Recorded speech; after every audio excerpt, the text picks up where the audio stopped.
Just 10. Oof. 9. Are we live on the audio? Yeah, we're live on the audio, and the pressure is on. You mean it turns off? boobs. Welcome back to Come and Brew It Radio, coming to you from Texas Brewing Inc. in Haltom City, Texas. You can find us on the web at txbrewing.com, and be sure to follow us on Facebook and share with your friends. In this episode, we're going to dive into a discussion of Stubby's recent trip to Germany and Nigel's recent trip to England, all while we sample a few of the beers they brought back. Stubby had a great time visiting Eric's, but he also went there for a hop harvest and more. Nigel hit up a variety of breweries, got some interviews, and searched for a bunch of beers. Tonight, we'll try a set of bitters he brought back and see what kind of trouble he got into. So put on your fancy lederhosen, grab a mash, because it's showtime! I don't wear lederhosen. Hey, before we get started, please be sure to check out our Patreon account to help support the show. Every little bit counts, and if you visit patreon.com/Come and Brew It Radio, we have a variety of options for you to help keep the show going, get involved, and improve it. Also, every live show will have a giveaway for all our patrons, and at the end of each month, we'll be doing a monthly product giveaway for all our $5, $10, and $20 patrons. I'm Greg. I'm Brandon. Or I'm Stubby. Chris. I'm Michael. And I'm Nigel. And away we go. Whee! So anyway, So what's this we're doing? I'm not sure I've done this before. What's What? the what we're doing? What's this? I haven't been here in a while. Well, yeah. yeah, you You've have been it. going forever. Schlacka. They say it's like riding a bike, but I don't know. Maybe in England y'all don't ride bikes. Oh, I like riding things. Yeah, all right. Well, I heard Especially about you American. and Austin's mustache ride contest that was going on. But Let's not say what Nigel rides. That's still under negotiation. last I saw, Austin had some sort of solo mustache ride thing going on. I don't know what it was. You were like, I don't have a mustache. And he's like, I've got one. But And I he thought, does. Yeah, so he's kind You of going to ride your volunteered. own mustache, dude? That's pretty good. That's what it appeared. Yeah. I think we could do Talent. half an episode on that. Would you like some Actually. beer, Brandon? I would like some beer, yes. I'm not sure Yeah. which one that is, but hey. So we got a lot to get to tonight. You know, and in the last episode, we talked about that we were going to get into what Stubby did in Germany on the hop harvest and all that good stuff. Hey, what happens in Germany stays in Germany, right? I don't think that's how it works. I think No? the Germans are like, check this out. They're very open about it. Is Stubby as open as they are? Well, I don't know. about. I guess we're going to find out. I'm not into the Shiza thing, but you know, But whatever. all the rest But of other that freaky than that- shit, perfect. Yeah. So anyway, no, it was a fun trip, but I think we have a few things to get to in our recent happenings before. Yes. Any of that? all The of that first good one stuff. here is one of my favorite things ever. What's that? Our friends at Cowtown Brewing Company are soon to open their doors to the public. That is awesome. Yeah. Hopefully he's going to drop in later, so maybe we'll hear a door opening. Hopefully. Did you I bring a was beer? extremely disappoed to miss the soft opening the other Yeah, night. me too. I Yeah, it was a really, good time. really I wanted really to go to wanted that Oh, they and had a couldn't soft do it. opening? Well, I don't know if you. Everybody would has say, a soft opening at first. It was just kind of a friends and family kind of investors. Hey, Yeah. come check out that place because I wouldn't have been invited then. Well, like maybe we shouldn't even really be talking about it. Yeah, kind of thing. Well, that never happened actually. I No. wasn't there. No, it was just kind of a get together, just and training, bar training, and food server training, and all of that good stuff. Yeah, a lot of restaurants do that before they Yeah, open. They just yeah. kind of invite friends and family so they can. Yeah, you kinda gotta make sure to work out everything's the running kinks. right. Yeah. If you are in the Dallas-Fort Worth area, or if you are passing through the Dallas-Fort Worth area, I cannot recommend them highly enough in terms of quality of beer. I've never had their barbecue, It was good. I liked but it. their beer is have food on too? absolutely fantastic. Oh, really? Wow. Yeah, I like the barbecue. Yeah, so this Yeah. is going to be a barbecue restaurant and brewery. I've had the Which- barbecue from Big D down in Mansfield, and it's been awesome every time. I just Yeah. didn't realize Yeah, I they've thought it actually was- got that up and running already as well. Mm-hmm. That's cool. Yeah. So I think that was the easy part, actually. Probably. Yeah, Oh, it yeah, probably yeah. was. Yeah. Yeah, so the Big D, and if he ends up showing up later, he's going to bring us an Oktoberfest, which perfect for German beer. Sean, Right? where are you, dude? So anyway, I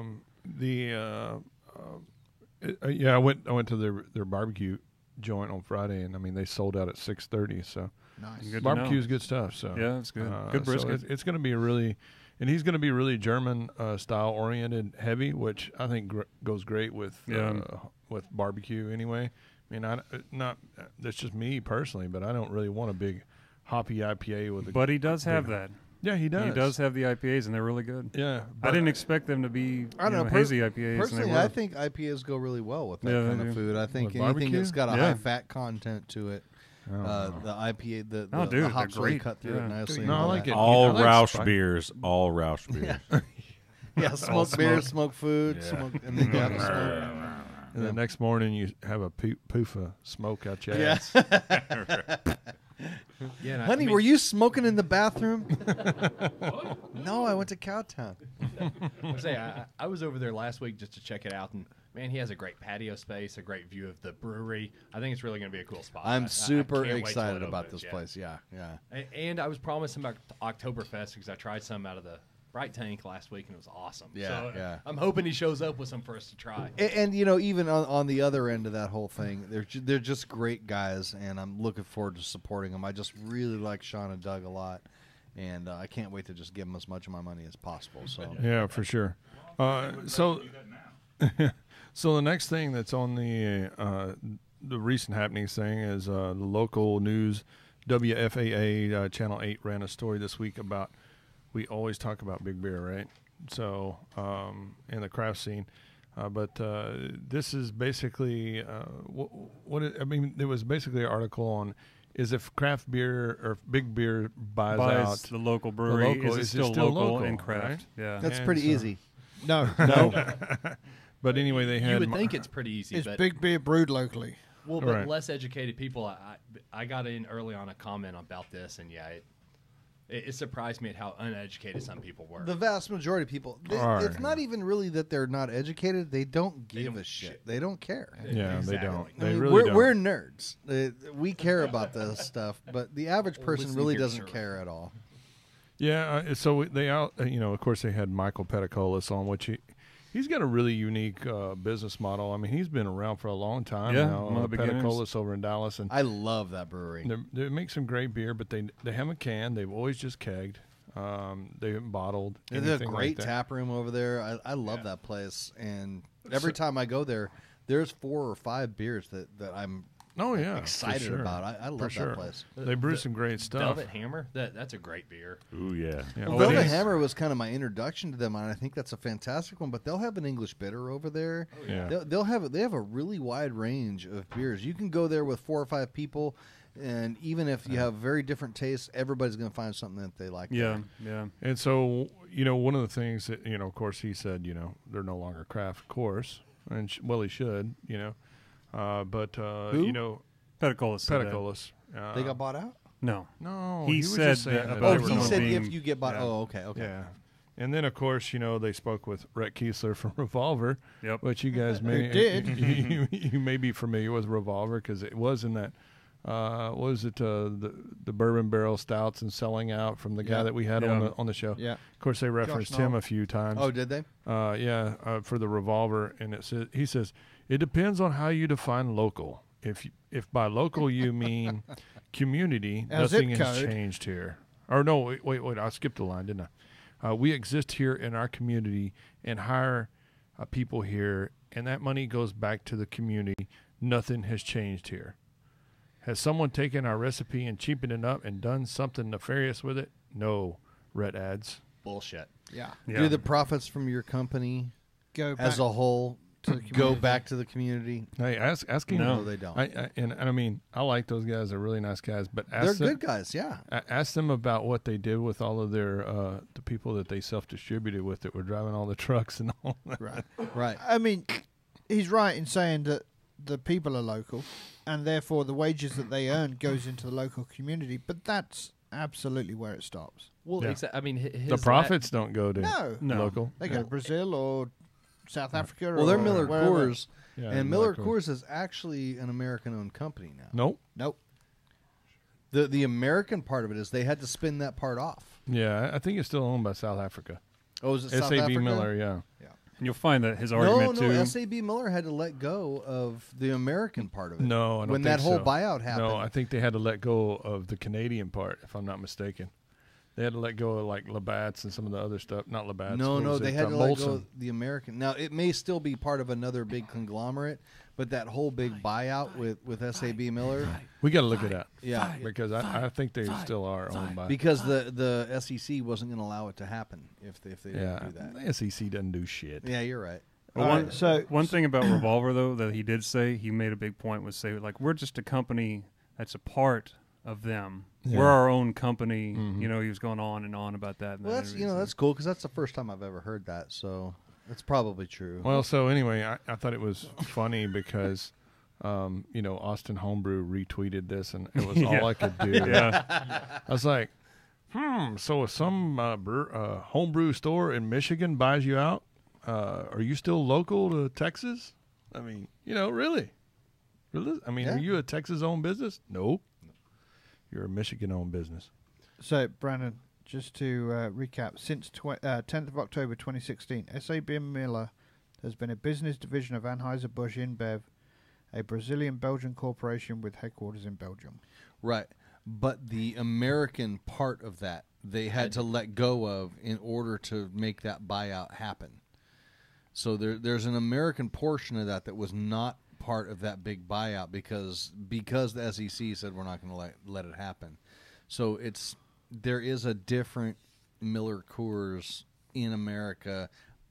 I don't know that they're American owned, but they're not part of that Brazilian Belgian conglomerate. Well, see, I think what we're skipping over is, has somebody taken our recipe and cheapened it and done something nefarious with it? No. Bullshit. Blood and Honey is not the same beer that it was pre-buyout. That'd be a good thing. Well, see, I really enjoyed Blood and Honey, but I've had it recently, and it just does not taste the same. It is not the same. I think your beer. taste may have evolved, is what. Well, but that is the status quo for that kind of thing. Look, and I'll always go back to Goose Island IPA. Goose Island IPA is not the beer that it used to be. you're It's right not there, even that's close. Well, what's And- really interesting, you listen to you read the Barrel Aged Stout book, and they talk about what problems they had when they moved 312 Urban Wheat to their New York plant, because the fermenters were different and the headspace was different, and they dumped 3 1,000-barrel batches before Goose Island Wow. finally said the fourth batch was acceptable to Goose Island. Right. It wasn't dead on. It wasn't good, but acceptable. they could So deal with selling it to They people. went with acceptable. But they did the taste test, right? And Yes. they had Greg Hall and John Hall and some of the other original members of Goose Island, and they Yes. had a AB folk, and Yes. the Goose Island folk picked out the original, and couldn't pick out, and the AB InBev people couldn't pick Don't out be shy. which was Come which. on the mic, dude. So, but yes, they ditched 3,000 gallons just to 3,000 get barrels. Yeah, sorry, 3,000 barrels just to get to what they deemed was acceptable. But the original brewers of the beer could detect, and the Could original tell the drinkers difference, of the beer. exactly. But I think with some beers though, and this is strictly conjecture. I don't know this for sure, but Blood and Honey, I think, would probably be along the same lines as Goose Island IPA, where I think that they intentionally changed Goose Island IPA for 2 reasons. One being just being able to brew it in several facilities across the country, Exactly. and brew it the same, and then also being a little bit more mass marketable than the original Goose Island IPA, which was a pretty strong flavored IPA. It was on the upper end, I thought, and I think my impressions of Blood and Honey over the years have been like, this is a mouthful of beer, man. It's like it was a. It was the mouthfeel to it was real strong. The flavor was real strong. I always kind of thought when they got bought out that So they what would you're dial saying it is back more little than a bit. mouthful is a waste? No, I'm not saying that at all. No, That's what I heard too. but Stevie. I I'm do sorry. think that brewed for the general population, I could see them dialing it back some just to be a little bit easier to drink.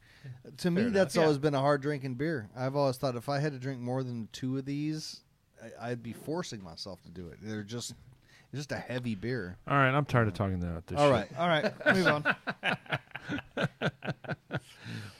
Well, if John Hall brewed with oats, would that beer rock? That's what I wanted to know. No. No, that would be Def Leppard, right? Okay. Anyway.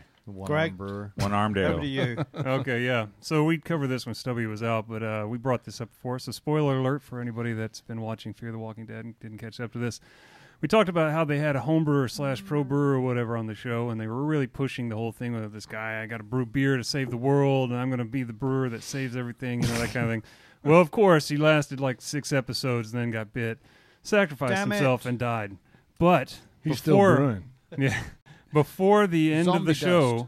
he gave away his recipe about this great beer that whatever it was, Everybody I knows was the gonna recipe say- is the key. Yeah, and so he gave away his recipe, the secret recipe, and come to find out, surprisingly, it was a It's the White House honey ale.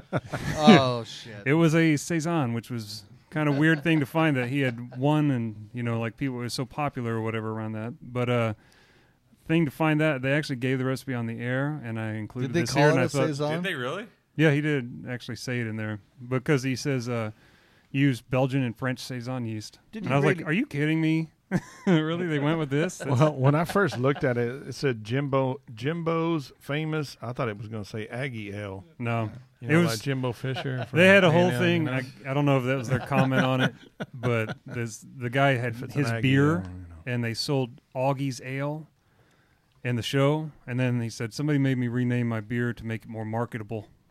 So they might have been taking they shots really at use shit like that, but did they his really- one beer, But the fact is that they had the recipe, pills, wheat. They specifically called out Weirman, wheat malt, flaked oats, Vienna, They actually said Slovenian, Weirman? yes, All readily Yes. available in an apocalypse. by the way. Slovenian pellets. What the hell is Slovenian Good pellets? question. I don't know. I assume they just mean maybe source, but then Sots. They actually said that too. Did they actually say Sots? Yeah. Why would Really? they give a percent? Not Saz? No, they did it right. Why What- did they give cook- the cook hops in the in mash. grams? Cook the mash was in. mash. Like this is word for You'd have to word do from an the show. IBU. So, and then they gave a secret Well, ingredient that cook, nobody cook could the see mash or is something hear. you will find in old brewing books. Is it? Yeah. Okay. Yeah. All right, so I haven't heard that in a while. 40 grams is 1.4 ounces. But I included a picture for him for the guys here that haven't seen the I show, have just to so hear you it. could This is see a what he looks 5-gallon like. recipe, then I would imagine. I didn't know he had a big Seven- blue looks spot like a with a homebrew. white 70 arrow on grams his is face. 2.5 ounces. That's a cool tattoo. Yeah, it's crazy. Kind of looks like a play button. Anyway, I got a Oh, kick out of the Jimbo. fact that like they put the recipe out there, and all I could think was, who was writing this, and where did this come from? Yeah, like what There was recipe? somebody in a high-ranking position that was like, "This is totally self-serving. Like, I'm just going to do Has this to just be, yeah. because I want to." Yeah, but you know, and yet it was still weirdly delivered. Like it wasn't quite right. yeah, 70 you know. grams of The, chip the Environment's whole hop. rep that's Whole a hops. huge fan of the show. I looked on Reddit, and people 40 have been, grams of Slovenian pellets. they've translated this into like more easily Hey, usable man, I got a recipes and whatnot. Slovenian So pellet. Oh, I promise you, here soon a brewery is going to make this beer. I Because might the make water People already in are brewing is it. so yeah, it's I already disagree being with brewed. his mash temps. You're That's not going to what I make a thought. good saison mashing at 151 or 152. I was thinking Yeah. closer to 148. 148. Yeah, yeah, right. especially when you're not Max. putting any corn sugar or any kind of ton of Vienna. shit in it. These zombie killing sons of bitches. I'm so sick of this shit. These shitty recipes that. Get your shit together. Yeah. So Anyway, yeah. Alright. I expect here in the next couple weeks to have a flood of customers coming in asking about Slovenian hops. Yes, probably right. We got some of them. You're like, oh, Amarillo. Yeah, it's whatever you have the most of that you need to move. That's what Styrian Goldings are. Yeah, just just a Styrian. Slovenian. give 'em Yeah, No, I'm just Styrian. saying, pick one that doesn't sell real well anymore. You know, And be like, yeah, this is Slovenia. It's like Istanbul, They won't know. Constantinople, Slovenian, Why does it say U.S. Istanbul. on it? Styrian. Constantinople. Oh, what, wait. what I really hate is they've given away the Iron Mash recipe already. All right. So anyway, This is stupid. we don't have any just the tips tonight, so Yeah. We don't have any tips? We're just gonna go to unsolicited answers to Reddit questions. I figured this one kind of fits for several of us. That if anybody has a comment about this shit, No header. No header. Dropbox is not being friendly to me tonight, guys. So, Man, yeah. it's a shame. So that's your intro. All right. So, how do you how fit? do you fit your yeah. 4 to 5 hour brew days into your personal or family lives? I am new to brewing and have kids that are 2 and 4 years old, and getting 4 to 5 hours away is a challenge. My answer to that is I don't. Start at 8 p.m. serious preparation. Yeah, give your kid an iPad. Or get them to brew with you. Hey, my 3.5-year-old loves brew day. Yeah, mainly yeah. because a lot of water's involved, and thus that makes mud. And hell, he just plays in the mud. Yeah, I learned yeah, about my kid third-degree likes to hang out burns. with me while I brew too. But I just, because of exactly the things he's talking about, I don't get to brew nearly as often as I would like to. One of the things I've started doing is brewing on weeknights. If I can get started by 7 o'clock at night, I'm all right. But I can work on little sleep, and it's different. Yeah, you're for different giving up people. something now. You're giving up sleep somewhere along the way. Yeah, I can do a 5-gallon batch in 4 hours flat if I try. And then real he hard. comes out Saturday and cleans out the mash tun and gags a lot. No, I don't do that shit. Since I started using those brewing bags in my mash tun, it's so much easier. That is the way to go. It is. It's the way to go, man. I think a lot of preparation think and a lot of that- giving up and being flexible about your time. Well, I think it's important to streamline your process too. Figure out ways that you can shorten your brew day as much as possible. Like buy a grain father. There you go. It's I don't think Brilliant. grandfather shortens your brew day at all. It does. I can brew faster. I can brew a 5-gallon batch faster on my system than. I mean, I'm 4 hours, boom, start to finish. 4 done. hours on that. I mean, the guy says it's 4 to 5 hours, so Right. he already knows that's the amount of time it's going to Yeah. take. And that's pretty quick. Right. yeah. So he now just needs to work out what his family's rotation is, what time they go to bed, and stuff like that, and away you go. It's Or, like the same. you sit down, you pour yourself a good stiff drink. You sit down with your kids, you look them in the eye, and you say, "Listen, I'm not going to be around for a lot of important stuff. I'm going to miss birthdays. I'm going to miss soccer games. I'm probably going to miss your graduations. That's just how it's going to be. But someday, you're going to be able to brag to your friends about what a great brewer your dad is, and it's going to make it all worth it." And then you just send them on their way. At which point, at what point do you flip them off? And see, There's no need to flip them Set off. fire to their toys. You just put that information in there, and then you make them go deal with it. Go to your room and think about what I just said for 4 or 5 hours. There's the flip off. There's the flip off. in the dark. and I was going to say multitask. I mean, Sunday I got home from church and I was like, you know what? I want to brew today. Ah, shit, the Cowboys are on. I brought the TV outside. Brewing and church? How is that possible? Well, Jesus turned water to wine. So Well, I didn't say that. You got to took go. him 4 to 5 hours. You got to go in the morning. You got Sunday school before that. Then you So- got. I'm telling you, it was a sacrifice. So you took the church, Much like Jesus. You took the church and you repented and said, "I owe myself a treat," and I brewed. But you didn't want to make yourself too happy, so you put the Cowboys on. Very good. I was trying to figure out a way to work that in there. You did a great job there, Nigel. Nice. But That they one, did- no, but they that did fell win. flat after this last week. Way I'm sorry. to stay even After that killed. winning game. They did win this past week. So Way to stay even keeled. Oh, Okay, so then the next one is a Oh whirlpool yeah, this next question. one's great. Are you guys stirring the entire 30-minute during whirlpool? In terms of hopping, can I just steep at 170 instead? My arms are getting tired. What? So I get the impression that this guy is whirlpool hopping, and he's feeling like he needs to stir the whirlpool the entire time. I reckon this That guy's it's gone. Popeye. So there's a couple of different questions in this, I think. The main reason that you're whirlpooling has nothing to do with hops. The main reason you're whirlpooling is to take the matter that's in your boil and to concentrate it into a cone in the middle so you're able to draw off Right. of Yes. off of your kettle and leave a cone of bunch of that shame. stuff behind. If it's Yes. not all of it, most of it. Yes. That's the main reason to whirlpool. In order to do that, you absolutely do not have to stir for 30 minutes. No, you do not. You have to stir for maybe 30 seconds. I typically stir for about 2 minutes and Get a Leave it really at that. good whirlpool going in there, and Yeah. then stop and let Yeah. it sit. And just get yourself a pump and let it do itself. Well, There's yeah, that. that you is know, one way. But even without a pump, just We're let assuming, it. yeah, this guy just wants let to do it by circ- stirring. Yeah, just let it circulate, and I do. I've got no pumps. Just let it circulate. Give it 5 or 10 minutes. Let it settle down. the and- important and part then is run it to after you fermenters. stop stirring. Yeah. What you're wanting to happen during the whirlpool is not happening while you're No, stirring because it's- you're it's- creating it's- turbulence Yeah, while it's you're all doing happening it. afterwards. You're just letting the fluid dynamics take place after you stop stirring, and that's when everything starts to settle in the middle. And it's not the actual time that it's spinning as much as it's the Settling. 15 minutes afterwards that you're letting it settle out. Right. We'll see. You mean he could rest his arms for 15 minutes? Yeah. Wow. See, and I think what we're missing here is he's confusing, in essence, whirlpooling and a hop addition at whirlpool. See, Because he's saying, you whirlpool for 30 minutes. Well, I've seen that recipe where you add your hops at 170 during the whirlpool and then let it steep for 30 minutes. You aren't necessarily whirlpooling. So I think that's maybe there's some confusion on the process. So there's a couple different things in there. One of them, the principle behind adding hops when it's 170 degrees is to pull flavor out without isomerizing alpha acids and without adding bitterness. Yes. Because if you add a hops at flame out and you do your whirlpool, as long as that wort is above about 180 degrees, you're going to be isomerizing alpha acids. You're going to be adding bitterness. So if you add it in once it gets to that 170 point, you're not going to be adding bitterness.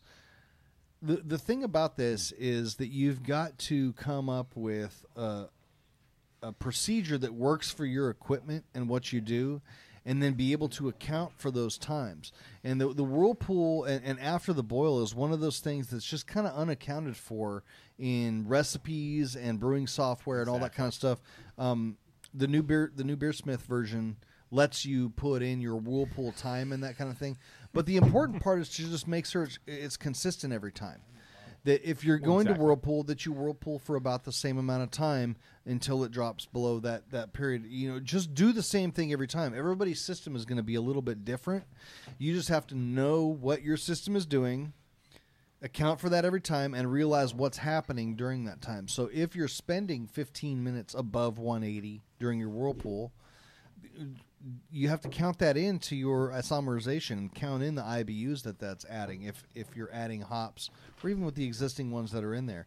But you just need to do the same thing every time and realize what's happening during that time and taking it into account. I certainly would not encourage anybody to stir for 30 minutes. I mean, if you want to. I mean, you can. It's a workout. It's pointless. I don't think most people physically can.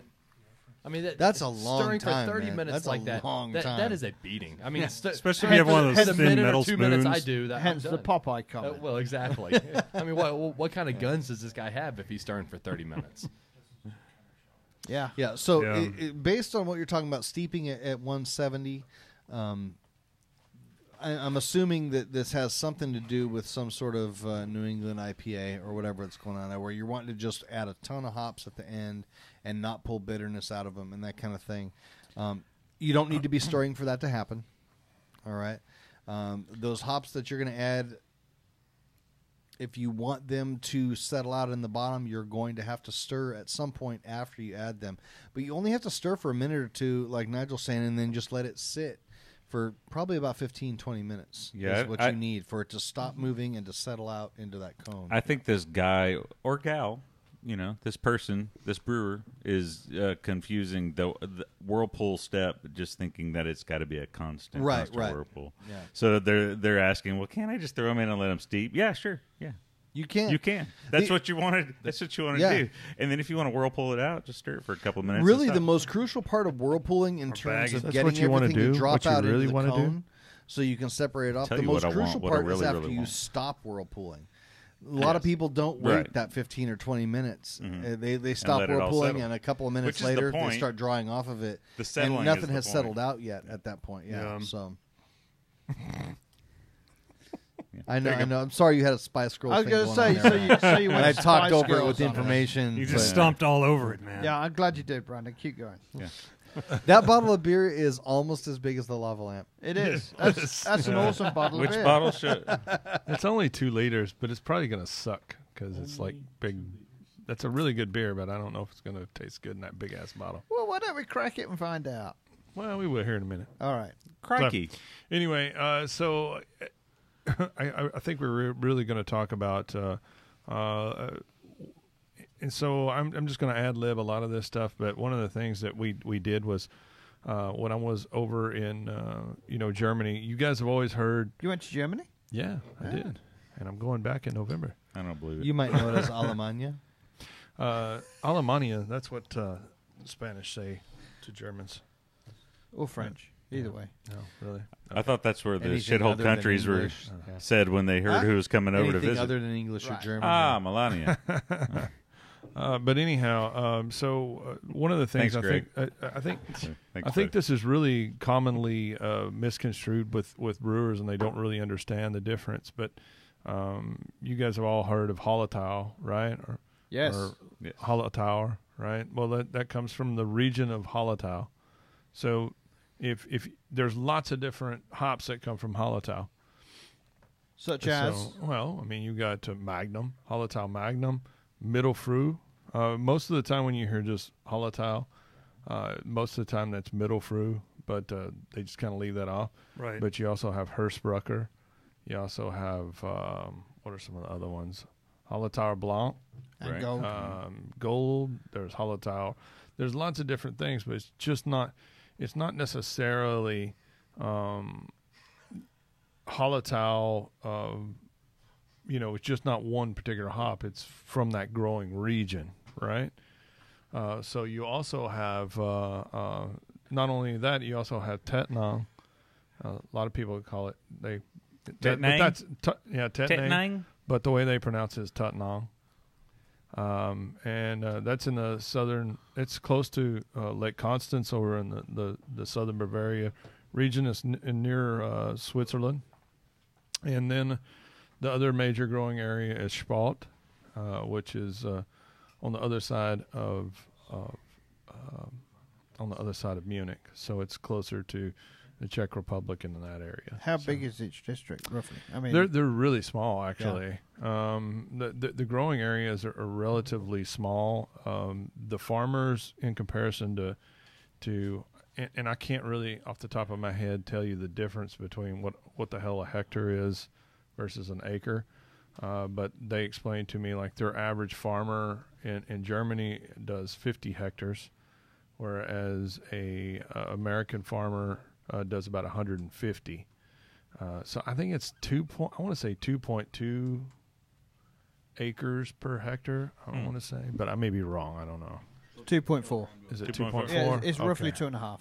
Okay. About to look that Okay. up. So, but anyhow, so the farms are a lot smaller in Germany, but they're experiencing the same thing that is happening in the United States. They're conglomerating. There's getting less and less farmers. The actual farms are actually getting bigger, but they're still completely a lot smaller than what is available there. Are they seeing an increased demand from the Americas, or is it Not really. They're not even really increasing their acreage, unlike the United States. That's why, if you'll notice, the hop price for even if you're a pro brewer, you'll notice it stays pretty constant. It's always a little higher. Are they concentrating on higher alpha hops like they're doing over here? A lot of and that's one of the things that was really fascinating about when I was over there. One of the things that they're really intently, they make a big deal about flavor hops, aroma hops, and bittering hops. They don't have anything in that real high bitterness Oh, range. yes, they do. Yeah, and that's what they grow the No, most. I of. mean beer wise. Oh, beer wise, yeah. Yeah. But their alpha, you guys may have seen one of the things that I'd seen this, or we even carry it. I've never used it. Is Hercules, but they got Hercules. Hercules. Gotta say it right. Say it right. Hercules. But that's a really high alpha acid, and that's where a lot of AB InBev gets their alpha from. So if that particular crop is crap, it typically causes an alpha crisis. So when they do that, these big breweries like AB InBev are just looking for alpha. They don't give a damn about the flavor or the aroma. But that is a big portion of what I would say that the Germans are growing or are really alpha for the big breweries. So, So is the beer market overall in Europe kind of a consistent thing? It's not a huge growing market for them. I don't think so. Actually, as a matter of fact, I would say it's probably shrinking. Is it shrinking? Yeah. Is that in relation to spirits? Yeah, I think that's part of it, but Because their spirits in Germany suck. yeah, They're awful, man. I'm not a big fan myself. I mean, you can drink some schnapps, but Yeah, over here we think schnapps is like peppermint and peach and all that yeah, shit. this is like over light- there it's like like- lighter fluid and gasoline and paraffin. I was shocked when I had schnapps over there. I'm like, oh my god! And then grappa. Oh, yeah, God. grappa's nasty. I I don't know even- that's a Greek thing, but there was plenty of it in Germany Yeah, when I was there, and it's just like burnt yeah, rubber. so I think people are, especially the younger people, are drinking less and less, liquor and hard alcohol. Also, their population, actual Germans, are actually shrinking. Really? So they have, which was really interesting because they have, Well, you know, are shrinking. yeah, but they have lots of influx of migrants, right? Yeah. And so one of the things that's becoming bigger and bigger and popular, more and more popular, is alcohol-free beer. So I mean, it's freaking Bastards. everywhere. I mean, every But brewery makes was one it or two good? alcohol-free beers. Yeah. It's crazy. Am I the So- only one around so here do you who gives a remember- shit about the rules? Do you remember when I brought back some Golden Ales? I brought back Adam's Ghost Ship. Uh-huh. They do an alcohol-free version of that, and I so nearly brought some back, but I didn't. Yeah. Did it you taste good? shouldn't have wasted Didn't your try it. money or time on it. Yeah. Yeah, didn't bother. I mean, But I wasn't going to we tell know you. I was just brewers going to who pour it. Can't have alcohol All sometimes. right. So anyway, continuation of what we these are some beers. I've only had one out of these three that we're going to open. I was with a group of people, and you'll get to see these guys on the video here in a second. But I really didn't have much opportunity to get the beers that I really wanted to source for you guys, so I apologize for that. But so we're going to try some Austrian beers, and we'll see if they're any good. I did have this one. I thought it was pretty good. But these other two I haven't had. So the first one we're going to drink is Arnold's Farts and it's Beer. called Egger. I don't know if it's any good. But Egger. Yeah, let's see. This one says I think this one's from, doesn't say where it's from. So this is actually a Märzen. So it should be interesting. An Austrian Märzen. Märzen. So Nice. So let me ask you something. Having traveled over there a bunch, It doesn't look what like a exactly Märzen. is the difference between Austria and Germany? I mean, Not a whole lot. Whoa, Okay. easy, Tiger. I know they're Now. different countries, Yeah. It but kinda is there a depends on the year. distinction in culture and that kind of thing? Just or are watch they the kinda Sound of like, Music, would you? I think if Sick. you ask you're probably asking The hills are wrong people. alive there. If you ask the Austrian and the German people, I think you'll probably get Well, it of right. course, yeah, yeah, but of I mean, course. come on. Well, That's just I mean, battering the land. I'm sure there's lots. I mean, but for me as an outsider, I can't tell that much difference in culture, really. I mean, the food's similar, the beer's similar. I wouldn't say this is a Märzen, though. It does not look like it at first glance. You know what's weird about it is that it's got a lot more Märzen flavor than it looks like. Yeah. When you look at it, It's you more don't like a think fest it's going to beer. have as much of that so Maillard kind of bread crusty Yeah, it does, doesn't it? flavor to it, but it Yeah, does have it that absolutely there. does. Ooh, where does it say that one's I from? want that. I know it's from Austria, but I didn't catch where the town it was from. Is that So, from Vienna? Yeah. Oh, correct. So it's a yeah, Vienna that is lager. small writing. You're heading to me. I've got good eyes. Good luck. Yeah, give it Good to the luck young guy. fixed. Yeah, good luck with that. I mean, that's I had the laser surgery recently. microscopic writing. I'm sure that if you say that to somebody, from there, that probably pisses them off. Well, I think yeah, it's absolutely kind does. of like if someone from Europe were to say, "What's the difference Is it between derogatory to Americans say and Egger over there? Canadians?" And maybe somebody from Germany wouldn't be able to really tell much of a difference between American and Canadian Yeah, but people it's like when you- there is some differences. It's like you're I saying mean, from just because Arkansas. they say hoser. And Yeah. It says it's It's like saying politeness. You're, and they Brandon, like boring sports. it's like saying you're from Arkansas. Just Oh, politeness. Egger, GmbH, and Company KG. Politeness and There's Legalize there's- marijuana. Never mind. Your I'm resistance gonna- too St. much. Polton, You're baiting me, and I'm going to stop. Untersberg, Austria.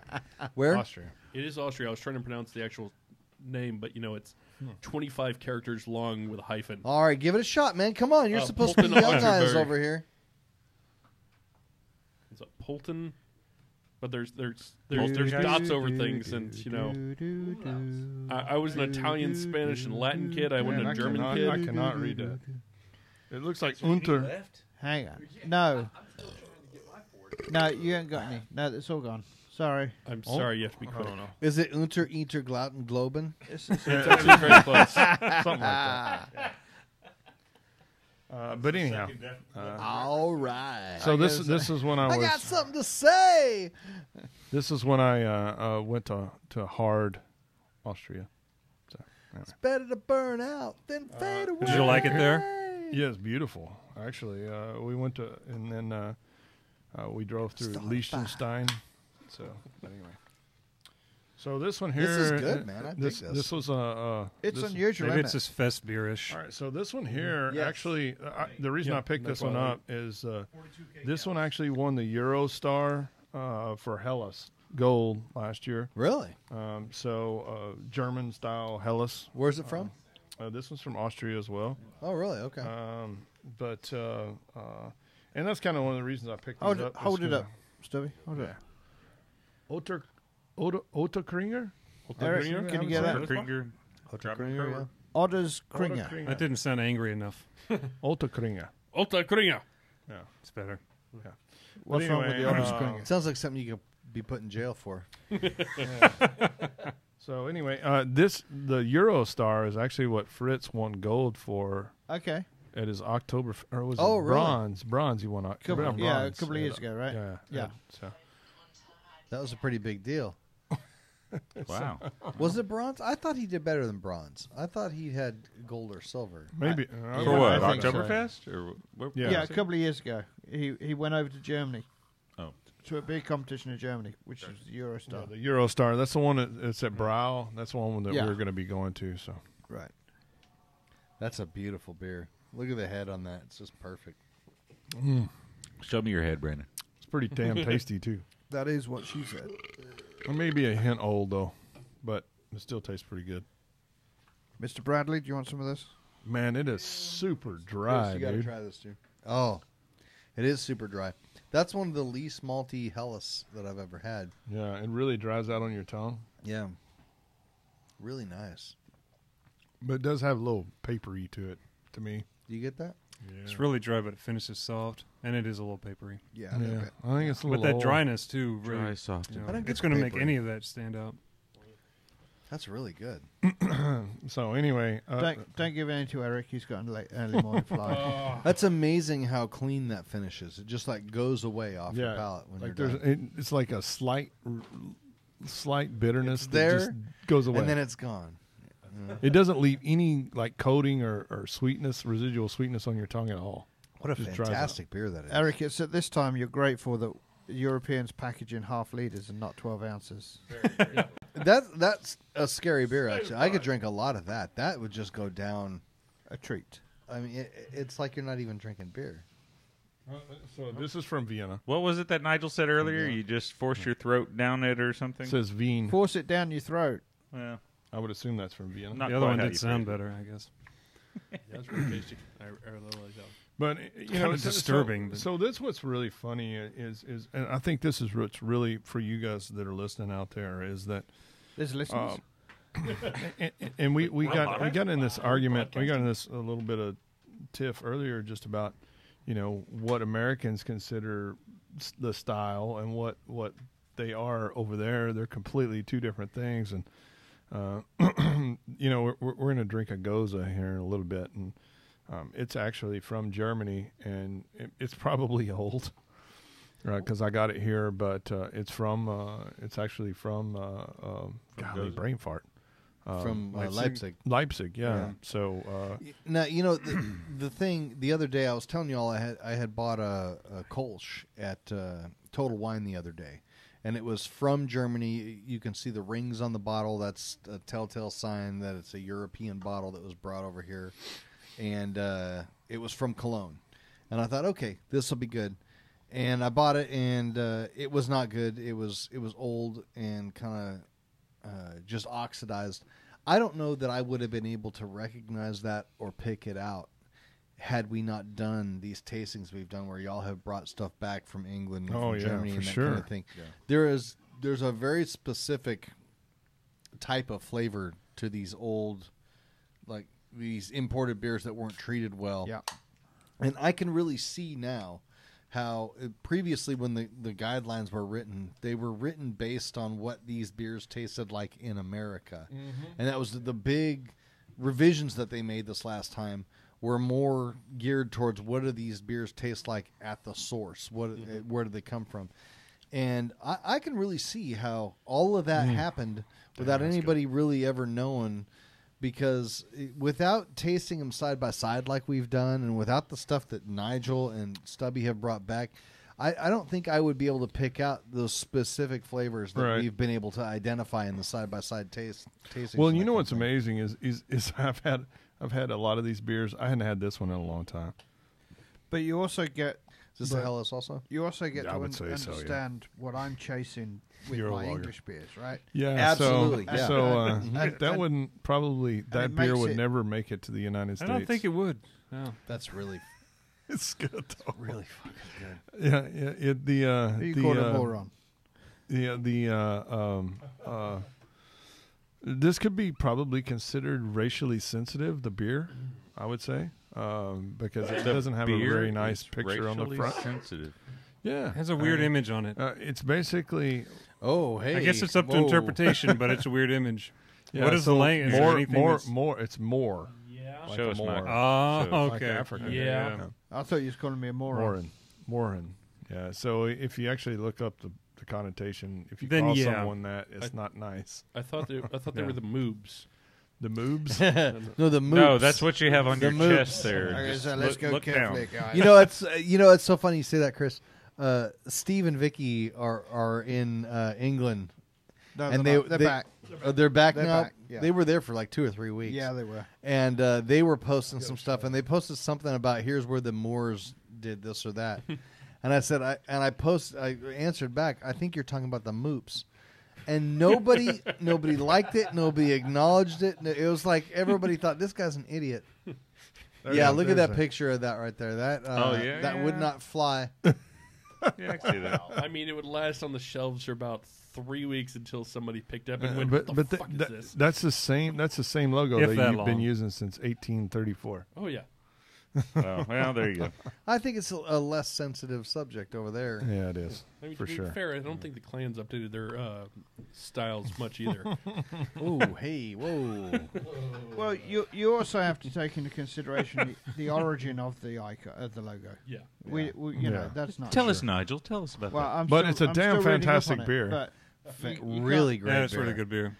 You know, I think one of the biggest differences about these fresh beers when you bring them back compared to what we buy here is the finish on them. Oh yeah, You know, Dry you're not finish. going to get anything that's even a little bit old and oxidized that's going to Or finish sweet. dry and clean like these do. I mean, none of these are sweet. No, they're not sweet. Or dry out on your tongue. And the finish just goes away off your palate. It's just gone. You drink it. I almost want to say that gone. it just like dries out on your tongue. Yeah, You know absolutely. what I mean? I mean, it almost like dries out your tongue. It's so Well, they're so the kind of sweet crisp. that they should Yeah, be, you're like the right. malty sweetness that doesn't actually. It's not real true sweetness. It's actually just But- interpretation. Like Well, it it's comes- that yeah, nice yeah, I Pilsner get that. sweetness. It's just that It's like, all in the delicate- flavor. Yeah. Well, It's let not me- actually because there's sugar sitting on your tongue heavy. Right. You know, And It's so- just the impression so- that flavor gives. Well, here's the thing that I think that the listeners want to know is what do you think? I mean, because you don't taste this in the United States. No. You don't. No. You don't get You that. don't. What are they doing different that American breweries are not doing here that can get Subtlety. something like this? It is subtlety, and that's one of the things that's really funny about. I wouldn't say funny, but it's really strange, I guess, coming from the craft brew industry. You know, going into Germany and the way that they think about things is that they look at it from a standpoint of, you know, here we're like, oh well, shit, we want something new next week, you know, and they go, oh okay, well that one's okay, that one's played out. Let's go to the next one. Let's do this style, or let's do this new beer. Whereas they're trying to go from 97 to a 98% beer. You know what I mean? They've never had a break in their culture, is the thing. Right. We're unique in the world because of Prohibition. Mm-hmm. Prohibition completely upset the way we do It things. ruined a bunch of shit. It ruined a still, bunch of stuff, Yeah. but at the same to time, this day.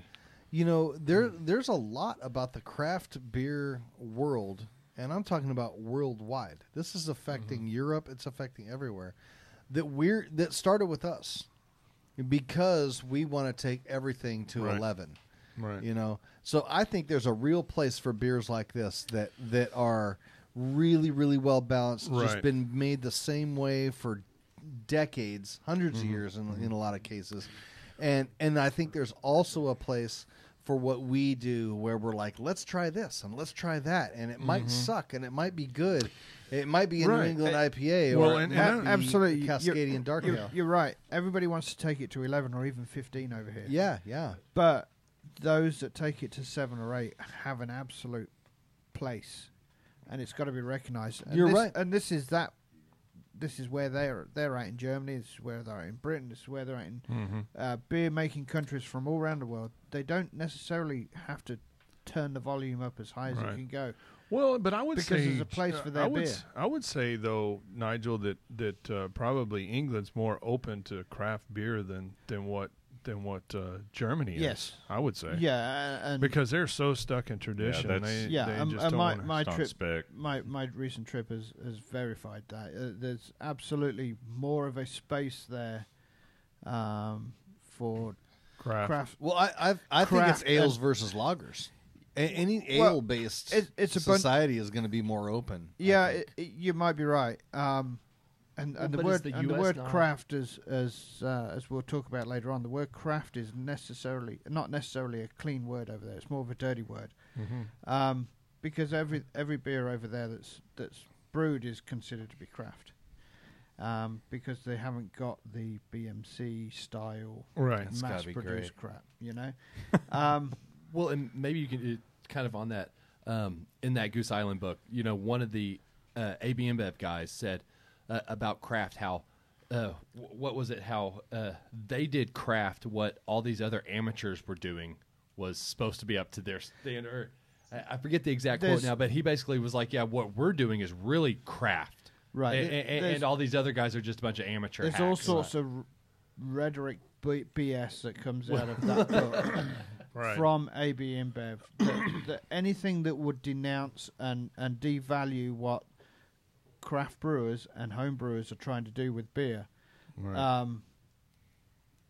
But in the UK and in Germany, where they don't have that big mass-produced market, everything is considered craft. So if you're doing a craft beer as such, there's no differentiation between you and anybody else. If you're doing a beer that you invest in and put your time and love and energy and everything else in, it's not necessarily considered craft. It's just considered yours.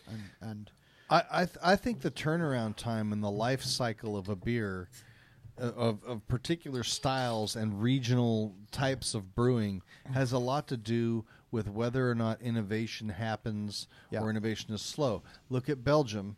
Belgian beers take a long time. They're high alcohol. A lot of them are sour or wild fermented or whatever. A lot of them can only be brewed in very small environments, micro environments where they have these microbes and that kind of thing coming from the actually building that they're doing it in. And then when you look at Germany, when you're talking about lagers, they're not doing any fast lagering in Germany. I can guarantee you that. Everything is a slow turnaround time. So the slow cycle time and the amount of time that's invested in creating a beer, it affects how open people are to trying new things. When you get into they're protecting process. When you get into an ale-based, society, basically, where here you have breweries turning around beers in 14 days, from grain to glass, and so the cycle of innovation, they can try all kinds of new things, and they'll know pretty quickly how well it went, and then they'll brew another batch. They'll brew 3 batches in the time it takes one lager to be done. This one's gross. But that doesn't make anything craft. That doesn't make anything. No. I'm just saying it's different from the approach just of ales versus lagers, where you're going to see a slow evolution in lager-based, like Germany and that kind of thing, where they are trying to get on it, but they're going to be the last of the table. All right, so they'll probably be really good at it once. Which one is this one? Hopendorfer? Yeah, what is this? Yeah. Hey, incidentally, I'm not. There's too much to Hopendorfer. Yeah, so this one to me is really warty. tastes like wort to me. Yeah, you're right. Oh, yeah. does it? And I haven't it's tasted it yet because I didn't get back it's like past under the a skin. ton. It tastes Attenuated. old. It tastes like something you'd buy here. Hey, incidentally, the more beer, the green one we had, according to official statements, according to the company, is that the logo was acquired from the original brewery founders, Joseph Moore's family crest in 1834. Yeah, that's So what it's I'm it's a 180-year-old family crest. So here's the thing. We're talking about this, and we're talking around it, and only the people who are watching live can see what we're talking about. Right. What it is a silhouette of what would be... It's what I would call a pickaninny silhouette. That's No, I'm serious, and I don't mean that derogatorily. That's exactly I mean, what my great-grandma would have called that. No, I mean seriously, like a... No, like I mean that seriously, too. It's Uncle kind Tom of sort an old depiction, plantation sort of a silhouette of a black person. Yeah. Yeah, and I didn't mean that derogatory at all. Just, No. But it's something you would have seen in really old cartoons, like when, exactly. when we were kids. It put it right in your head. How old are you, dude? Same age as you. Oh, come on, When we were man. kids, you we remember saw what old I'm talking cartoons. about. So. You remember what I'm talking about. I in remember cartoons. this when I was a kid. I You mean, mean the Looney Tunes Yeah, stuff? yeah, exactly. You don't remember that? Yeah, but those were really old. Right. Well, yeah. 40s. All right, so anyhow, I watched I Love Lucy, man. What? So what have we got here? Hoppendorfer. yeah, but so this is one I just picked up at the liquor store. I'd never heard of it before, and there's probably a reason. Looks German to me. I'm not a big fan. I think this is not a very. Is a- Hoppendorfer a Slovenian. German word for beer nerd?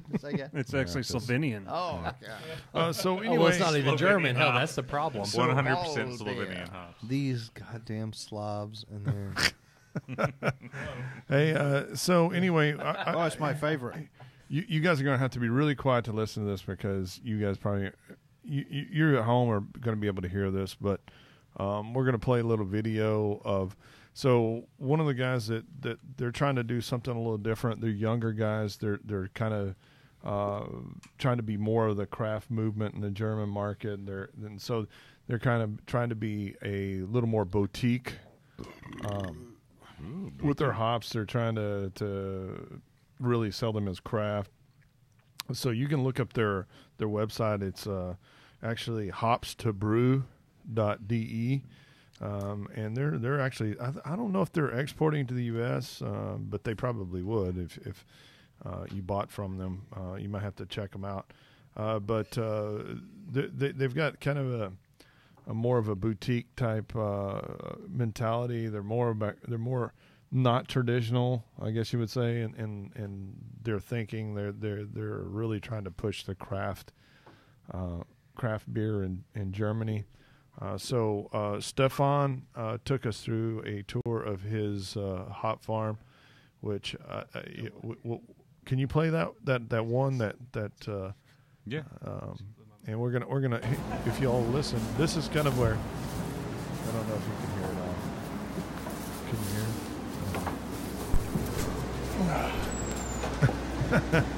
it? We may not be able to hear. Oh, it gets warm up here. But so anyway, we're going into where we're actually. I don't hear it at all. There's audio. It's background. 3 or 4 layer. It's his. It's filled with So this anyway, automatic system. You guys won't be So able to we hear it, have but not you'll to be able to work hear it live. inside because it's very This is hot Stefan here telling and us about how high to grind the humidity, hops. about And, 100%. basically, what it is It goes down in 1 the hour Germans grind to their hops a little differently to than the American hops do. 60%, and then So it they goes use one layer multiple deeper. layers. And So, the reason they think that's a better one stair way down, of and then doing it again is one stair because- down, and it probably takes talking about There's no sense. 3 up to 5 Not on your hours. side. It depends on the variety.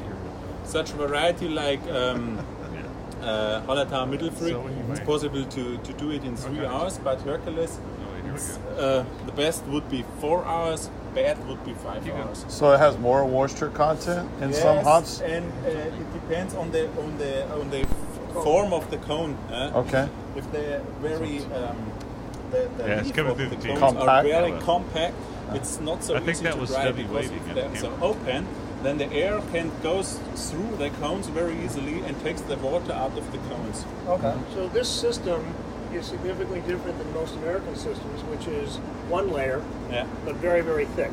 Okay. This is- so. Stefan can tell you maybe the reasons why this is a superior system, because it doesn't all dry at the same time when you have a very thick. Too thick, yeah. Right, so there can be challenges in getting it right. Also, from the time you cut it to the time you get it dry, you only got about 10 hours. Okay. And then bad things happen. It gets cheesy. Cheesy, garlicky, it gets brown, the color gets brown. And the big difference is that the wet top in America gets the high temperature, the wet top. And the wet top has a lot of water. And they aren't able to pull away all the water which is released with this high temperature. In the different layers, down in the last layer, it's about 70 degree, and like 165. On the bottom of this layer we have 50 degree. So the temperature is lower and the wind speed is higher, so we can pull away all the water or the water, and the cone wouldn't lose the color, because if you have a high temperature with low air or low air speed, then the water is too long on the cone, and then the cone lose the color and possible the aroma. Okay. So yeah, this will be here for a little while, then he'll open it up and just drops down to the next layer. And it goes on the next layer, and then he pulls out this tray, and then they dump it, and they just kind of spread it out. So anyway, I don't know how much of that you guys got. We're going to make sure that you have it out there. We're also, for you Patreons, we're going to put the full interview with these guys. I know it looks a little strange, but we were in really tight quarters. Yeah, I wanted to know who the videographer was. Yeah, well, it was Brilliant. me. It was so small in there that I had to basically hold the phone. It looked really cramped. I basically had to hold the phone to my chest because it was really tight in there. But the one thing I'd like you to get away from that is that they dry their hops a little differently, and that they have multiple layers. Whereas, in America, they dry them differently. And their reasoning is that that different hops dry at different times or different temperatures. Based on the size of the cone? Yeah, exactly. Okay. So one of the things that you may have heard Stefan talk about is that he talks about that, depending on the cone, it depends on how long it takes to dry. So a smaller cone would take, of course, smaller, but it also has to do with how it's shaped, right? So if the leaves are really tight, it takes a little longer time for them actually to pull apart, right? So when they start out, they're almost I'm telling you, that's the most humid. When we were up in that top of that hop house, it is so humid and so hot. I mean, it is brutal because they're driving all the off moisture. All the moisture. Yeah, exactly. And so one of the things that and then he talks about a little bit about how as you get lower, it changes. But if you guys are patrons, we're going to put a little bit of feed on there where you can actually watch the whole process. They even have a little small brewery. That'll be very cool. Yeah, down at the bottom, so you can kind of see a little bit more of that content. I might have to become a patron. But anyway, one of the things he talks about, is that it depends on the morphology of the hop. Some of the smaller cones like Middle Frew might actually get dried in 3 hours, where something like a Hercules might take 5 hours. Oh, okay. And you're looking at about an 8 to 12% moisture content, what you want left in the hop when which it's is a big difference. There's a ton of water in there when they begin with, right? Yeah, exactly. So anyway, check those guys out, hopstobrew.de. Stefan and Matthias, they were very nice and really helped us out. And I mean, we never met these guys before, and they took us around and showed us really cool. They showed us all their stuff, and they took us up and we drank some beers, and then they I think I may have talked about it a little bit last week, but we drank some. They took us to a little. So one of the things that we found out that was really cool is in these hop areas. Stefan was actually a better English speaker than most in these areas. He was pretty good. I was pretty thinking good. that when the video was playing. Yeah, but he still struggled with some words and stuff. But which I mean, I was pretty. He was not confident with his English speaking, but he was really good. You know, we might have to talk about. You know, he might not remember how to say a word or something, and I was like, oh, it's this, and he's, oh yeah. But I mean, he really, I think he was more self-conscious about his English speaking than he really should have been. But the one thing that I would say is these guys they're younger guys, but they took us this really cool little thing that I think is really awesome, is that a lot of these hop farmers would have a local brewery, right? And so they would, so I don't know, do I have a picture on there of that little brewery? I don't think I do. But there was one. Who was the American guy? Is that it right there? Well, we're going to talk about, no, that's HVG. And we'll talk about HVG a little bit. But this little brewery, I do have a picture of the fermenter on there, I know. There you go. Look, this is a fermenter. That's a fermenter? Yeah, that was the mash tun. What else do you want? This is basically the beer fermenting in a closet. Open fermentation. I didn't know the Germans lager. did a whole lot of that. Yeah, really? they do a lot of it actually. Huh. So this little brewery is for all the hop farmers, and I think it's 3 hectoliters or something like that. It's pretty small, which would be It's like a 2-barrel, right? maybe a little bigger than that. Yeah. But 2.4 barrels. Yeah, for hectoliter. No, I'm sorry. No, I don't know. I was going back. I was going back to. I'm gonna kick you in the balls in a minute. So anyhow, he is the bull kicker. They took us to this little brewery. In that little brewery where you saw this fermenting, it was 100 years old. They've been brewing beer there at this little bitty farmhouse for 100 years. Cool. Open fermentation, and the way that they would cool their wort was in a cool ship. Wow! And then they put it in that open fermentation vessel, and it was not funky. It was not funky. It was absolutely great beer.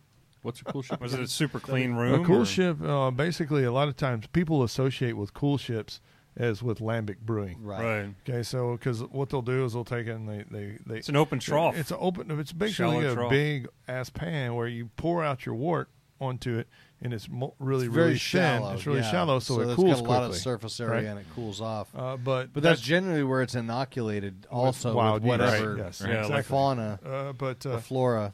Was it a clean room? Flotsam. Compared to say a Belgian room, which would not be a clean room.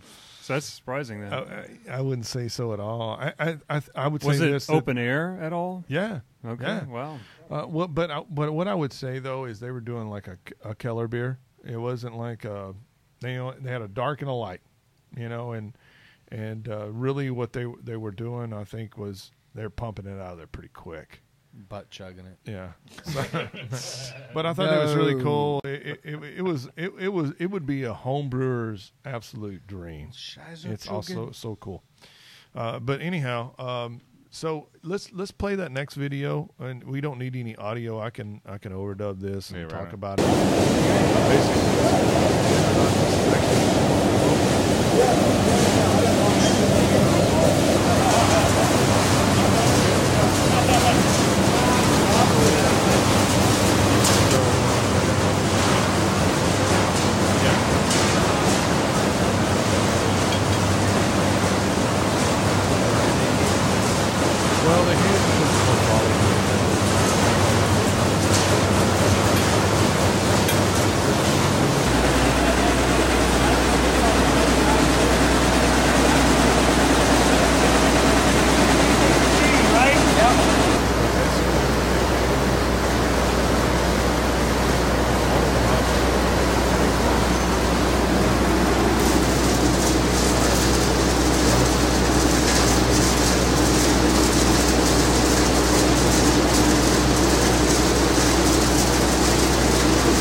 Actually take the end of the vine and they'll stick it in this little chain, and it brings it up to the top, and then it actually separates the vegetal matter from the cones, which I don't know how the hell they actually do that, but I don't either. And then I don't know if is there a video of all the vegetable stuff being shot outside. I don't see an extra video. Yeah. So anyway, I was hard pressed for videos. I really wanted to show more of them, but if you guys are patrons, we're gonna show you all these cool videos. So make sure to join up.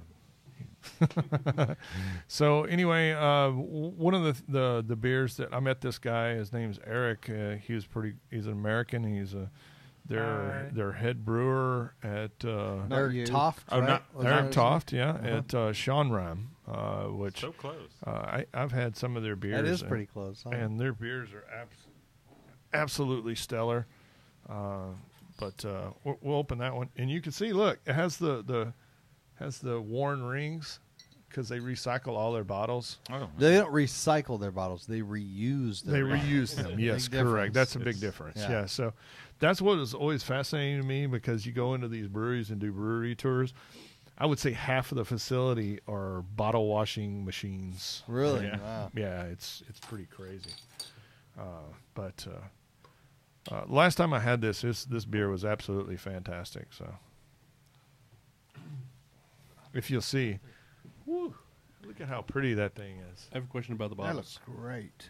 That looks really shiny. Isn't that pretty? Tradition thing that they're reusing bottles versus Americans? I actually bottles? believe it is actually a law. Are you going to pour mine too? Like I believe they have to use them. Europe has less natural resources on a lot of these things than we do here, or some other countries, and they just out of necessity. I think they've done it. I think it's actually cheaper for them to buy all this bottle washing equipment than it is. Yeah, it'd be less room as well to build a whole factory they're very green too. But and I would say that if you watch these machines and you see all of the, dude, they're using some serious energy to reuse these bottles. I mean, serious. I was wondering that, like, if you're using that much water and power, man, a lot of water and power, all that, it's hot. Like, is it worth the glass? Is it really worth the glass? Versus building a recycling facility. You've got to consider that the whole recycling perspective. Perspective is different over there than it is over here. I know, but at some point you got to kind of look at, though, is it worth all that extra energy to reuse a bottle? Well, it depends on what they get subsidized on, right? Well, it depends what your natural resources are too. So over here there doesn't seem to be a huge amount of care. Right. Over there seems to be a huge amount of care. Therefore, I can only assume that there's some sort of subsidy or some sort of benefit to them doing it. What they're not telling you is that they're using the water that they're washing the bottles with to brew the beer. Oh, I think so. No. But I mean, I don't think they have any choice, though. Right. I think they have to recycle. Yeah, but I mean, if there wasn't the incentive to do it, it wouldn't be done, right? Mm-hmm. So whatever the incentive is, it's there, and therefore they do it. Right. Do they recycle bottles in England? Yeah. Do they? Yeah. Okay. So it's like that. It has the ring around them. So we have reuse. Do they recycle them or reuse them? Or recycle? Both. Okay. So whereas in over here in Arlington we have one recycled trash can, right, with wheels. In England there's 4, or at least in Peterborough there's 4. That's the only. That's what I was going to say. The problem with recycling is sorting. Yeah, there's one for food waste. There's one for recycle. There's one for this. There's one for garden waste. There's one for whatever. So there's lots of different diapers. Waste of humanity. I'm sure. Well, it's even one of those. We still kind of have that here. I just got some beers from Michigan, and they all say deposit on them. So yeah, but one of the things, some of that. I know when you and I were kids, you used to get the big 1-liter glass Coke bottles. Yep. And even the Coke, the beer, the 2-liter. There used to be 2-liter glass ones. But even the little glass bottles you used to, but they've gone away. Have from the door opener machine. Yeah. But anyhow, we weren't talking about recycling. Yeah. So. Reusing.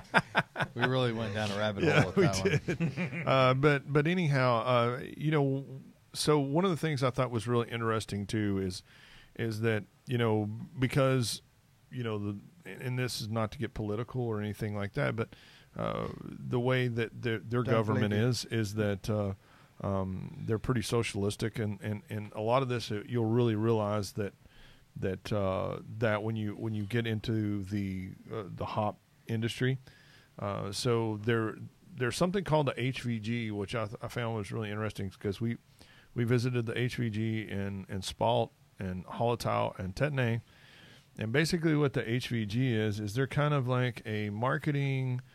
I don't want to say co-op because that's not really what they are, a co-op, but they're not a co-op, So, but this is the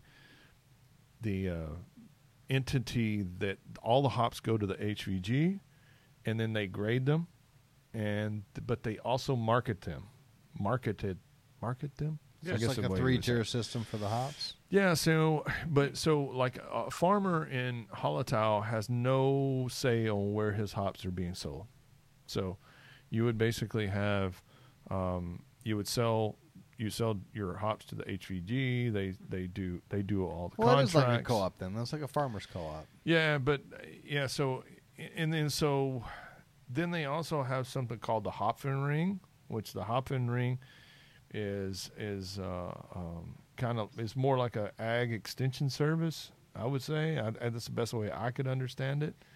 And so they actually help the hop farmers, and then you also have the Huel research facility, right? Uh-huh. And so any hops that want to be grown in Germany have to go to this research facility, and they actually have to do trials before they'll let their farmers grow them. But that's also the same thing with the new varieties. So the farmers can't just go, "Hey, I want to grow Citra next year." They can't do that unless they do all the testing and all of that stuff at Huel first. Well, one thing I'll say about business in Europe is it is more collaborative. Mm-hmm. And I sell 3 or 4 different German tool companies, so I'm real familiar with how business works in Germany. Competing companies will get together for summits and compare notes on the market and how they're doing things. They share information with each other and that kind of thing. Well, and I think it's in because a completely it's a small, deregulated environment. They just do this on their own accord. So I could see that on the hop side. Yeah, too. but That's I think it's more. I think it's more than that. And this is not. I'm not trying to get philosophical. I'm just trying to explain to you the way the business works over there. Because let's just say. But I'm saying that's not just. Yeah, specific to the beer or the hop industry. That's kind of how they do things over there. Well, let's just say, for example, if I'm a hop farmer. The next year, the hot hop is Citra, and I want to grow Citra. I can't just go and plant that on my own property. I have to send it to Huel, let them research it for so many years before I can even plant it. You mean the strain itself? Yeah, the variety. The variety. Thank you. Well, I speak in different terms. I think a lot of that's to protect it. It's really to protect their industry. They don't want to make sure that it doesn't crossbreed with their own varietals and stuff like that. Gotcha. Okay. So I think there's protection part of that too. But so if it's an established varietal in a region, and then you have a new farmer that wants to plant the same variety, do they have to go through stringent testing? Yes. For what end? Like to prove that they can grow it? Typically, most strains go through 10 years of testing before they allow. Yeah. But established strains though? Yes. Just as long as because a lot of them, some of them have gone out as quickly as 3 years. But that's crazy. So Germans don't do anything in a hurry. Nothing. No, they sure don't. And so one of the things that I thought was really interesting is some of the hops that I think are huge, and I think they're absolutely phenomenal, are some of these German flavor hops. You guys have probably heard of them. The Mandarina Bavaria, the Huel Melon. That's the thing about them is they'll take a long time to beat the game and what's going on here. But when they do, they'll be really, really good. They'll have their and I shit think they wired. are. But the problem is they're not selling for them. Okay, so they've developed these hops, and the thing is they've selected them to be really good hops. Well, I the mean, thing just is- not just good flavor hops, but good growing hops, high yield, very susceptible. Or And not they'll do susceptible well with to them in disease. Europe. Yeah. They can do well with that. No, kind of they're thing not even. They're not doing well with the flavor hops anywhere. Really, that No. surprises me. And so they have the Huell melon, and all the farmers love them because they grow so well, right? And so they're kind of poo-pooed on them. And so the two newest varieties are Calista and Ariana. And I've heard about the Callistas. Oh yeah. And so anyway, I heard about both them in high school. So anyway, one of the things that I thought was real interesting is these are probably the most fruity, you know, what you would look for in a tropical IPA or something like that. And you know, the lady at the Huell facility that gave us a tour, she was really nice. She was like, you know, for centuries we selected against that fruitiness. We didn't want that fruitiness in our hops, you know.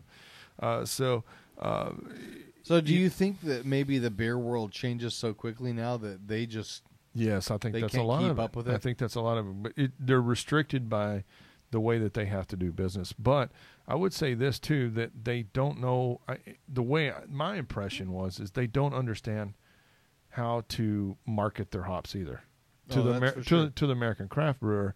And I was like, you know, I told multiple guys that I talked to, you know, because they were real interested in talking to us about the American craft beer market, because they don't understand it really. They don't understand marketing They've to never had to America worry at about all. it. Right. Because in Europe, you can take something and say, this is made in Germany and it's really good, and that's why you should buy it. And then they'll buy it over there because of that. Well, and that's the point I They was going don't to do get that at. here. Is I was talking to the But lady, it's a and whole I new was like, market. I was saying, I was telling the lady, you know, I was like, hey, you know, I said, you guys need to market this better to the American craft beer market because nobody even knows about this.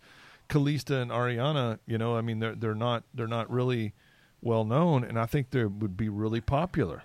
So they were popular, all right. So the biggest problem that, and you know what her response is she goes, well, what else do we need to do? They're German. Exactly. That's exactly right. Yeah, and that's what I'm talking about. They are used to being able to say, It's this German. is German, so It's you know good. it's high quality, and so you should buy it because it's real good. Mm-hmm. And that doesn't work in the American market. Not, It's especially way- not the American beer craft beer way market, too right? competitive over here for things like that. I see that all the time in my business, and it's like, man. So, But like I say, the American Chris market. is pointing out to us that the ShamWow is made in Germany, and it's good. Oh.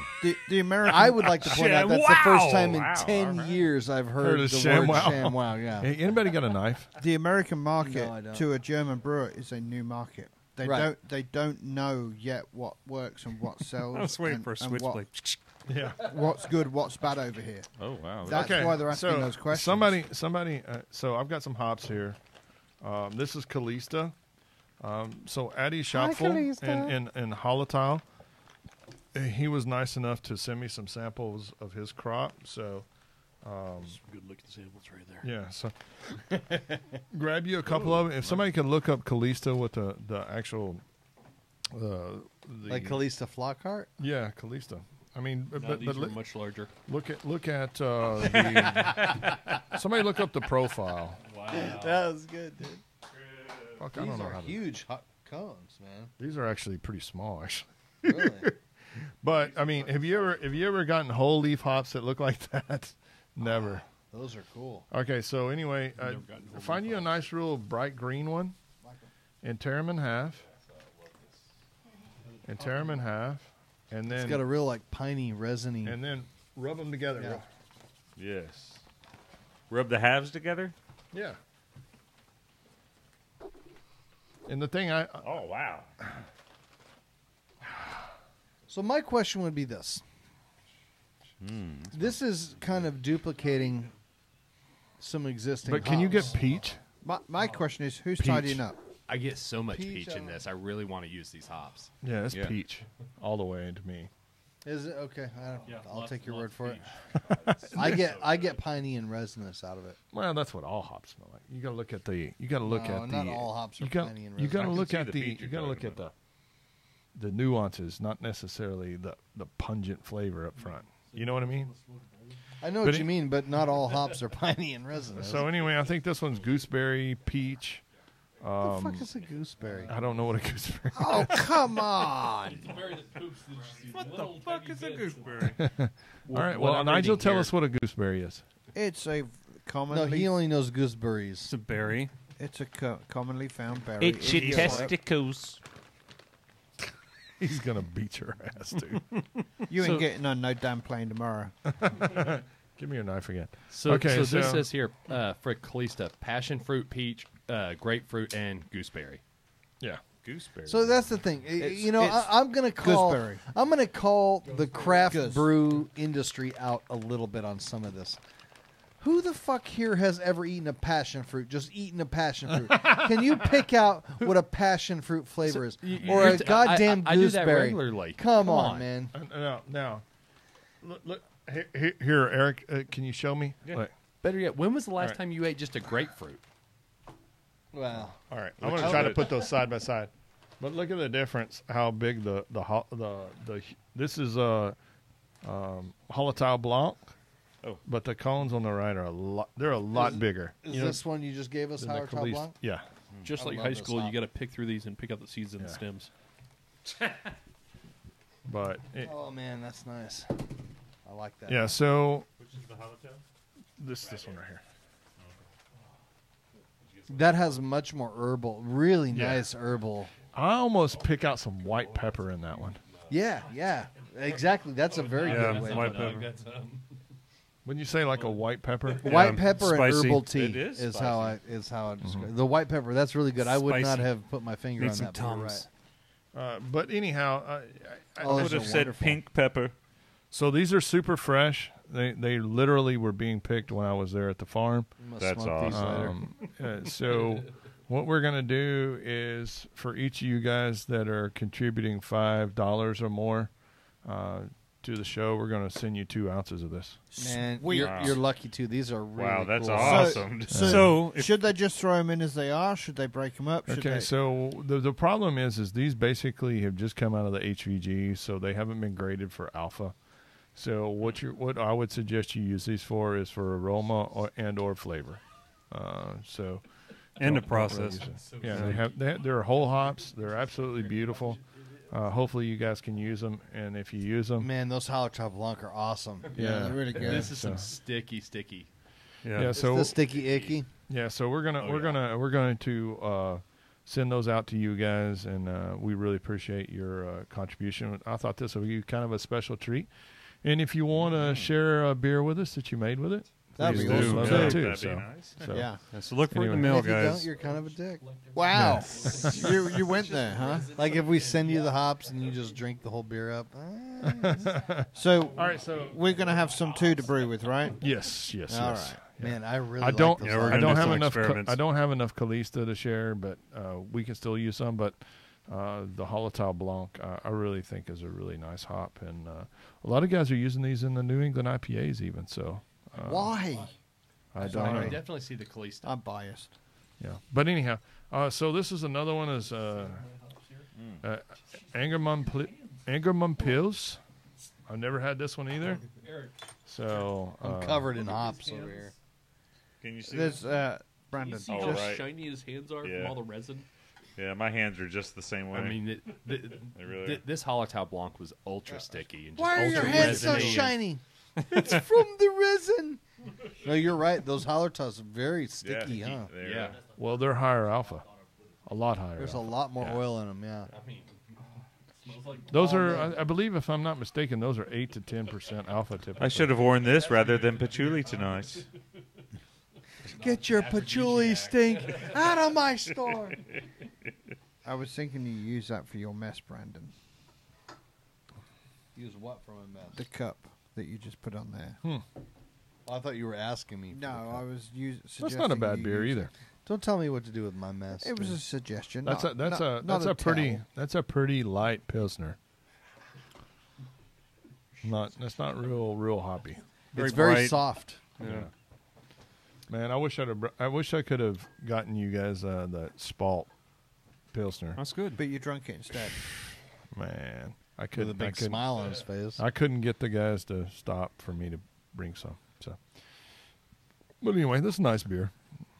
Yeah, it's a much softer feeling on the palate. I think the IBUs are dialed back Super a little clean. bit. It doesn't have kind of that crisp, assertive hop bitterness. But you could drink liters of this, right? Yeah, absolutely. For Absolutely. water, this is a good replacement for water right here. Yes. It's Yeah, I a don't much even know where better that's flavor, and not as in it's like water. It's just a much better version, something to drink than water. Yeah, so you'll see this a lot. I have 50 of those, please. You'll see this a lot in Germany. It looks like Star of David, but it's really not. It's the not in Germany, no. It was actually it was long before, it was long time tradition that it was a brewer star. So look that up. It's kind of interesting. So, but anyway, this one is, I don't even know where this one's from. Doesn't even say. Rothvind? I don't know where that's at. So anyway, I got one more German beer we're gonna drink, and then we're gonna take a quick break. Let you get. No, oh shit, we still got that big ass one. Do you want to drink that one? We still got the biggie. Or we can save that one. I don't know. I can save the English beers till November. Hell save no. that biggie for premium content. Or I could just take the English beers home and drink them. No, Ooh, easy, fuck that. easy there. Uh-oh. All right. So anyway, I thought this was a special treat. I don't like you guys that much. I thought this was a special treat. This guy was super. Look super at the dust nice. on that bottle. I mean, you Uh, know that is aged. Hey, there might be a little dust on the bottle. Oh shit! The label's falling. But All right. So anyway, look at this. Weizenbach. So Wow. this is a Weizenbach, and the reason I brought this back is because I know that you guys had just done a episode on Weizen Bach, and so the Spalter Brewery, they took us through a tour, and they were super nice to take us down to their cellar, where I mean it was probably 10 flights of stairs down underneath the ground, and they cellar a bunch of beer there, and I think he said this was a 6 or 7 year old Weizenbach. So, but I thought look at the labels. it looks even worse in person. Oh, there you go. Yeah. It's awesome. Yeah. So anyway, we can taste it. It's probably going to taste like cardboard, but whatever. For 7 years, we throw this down the steps every day. Man, I can't get over how good these Hallertau Blanc hops smell. Yeah. So all the guys that are patrons are going to get some of those. See, I really dug the Calista though. That smelled like something you wanted to eat. I like the Calista a lot too. I'm amazed at what an herbal quality these Hallertau Blancs have. It's really like herbal tea. It really smelling 'em. smells like something you want to roll up and smoke. Well, there's always that. That's a pale one. I would suggest not to disturb the bottom on that. Please do not try that at home. Because it has a big old chunk at the bottom. Michael, you're going to get the chunk. Stubbies is not responsible for hops that you smoke. See, Michael, I got to Man, come up you with a can whole tell bunch it's of got some disclaimers age on now. it. Expert bottle handler. You can over here. you can tell it's You got can some smell age the on it, caramel in it immediately. but it tastes damn good, dude. It tastes like a Belgian beer to me. I didn't expect it to You know, Yeah, that's actually pretty good. smell as good as For what that as it does. they- the smell, it smells more oxidized than it is. Yeah. But it tastes pretty damn good. That's pretty huh? decent. It's got a nice amount of age on it in the taste, I think. It does have some of that. The caramel is more pronounced Caramel because of the toffee age, but I character is wouldn't pretty say strong. that it tastes oxidized. It doesn't No, it taste doesn't. like sherry. Well, I would- yeah, or paper. Right, or the something. paper's not. It's around the edges maybe, but the funny thing about it is like for a pale Doppelbock too, or Weizenbach, yeah. Sorry, Like I wouldn't pale one though. I wouldn't think you'd want to age it any more than this. I think it's No, I think this is it. maybe a little bit past its peak, Right. but still very good. I just think like if you take the effect of the color and what was put into this recipe, and it has that much caramel toffee character coming out of Yeah. it from age, it's kind of an interesting, Yeah. coincidence of It's where pretty damn what could come tasty out of though, that. right? It is good. It's pretty I like good. that. Yeah. All right. So you guys want to take a quick break and then come back and talk yeah, to English let's do beers? that. Okay. Sounds good. We can do that. Nigel may run with them, but This is the break. Here's where the break is. Now we're going to have a We'll break. be right back. Is this the many-colored death? That's right. They're going to melt your face off with their brand new song. There's a brand new song that Greg's going to put in I don't here. know how many times my face has been melted off by A lot of times. Lots of times.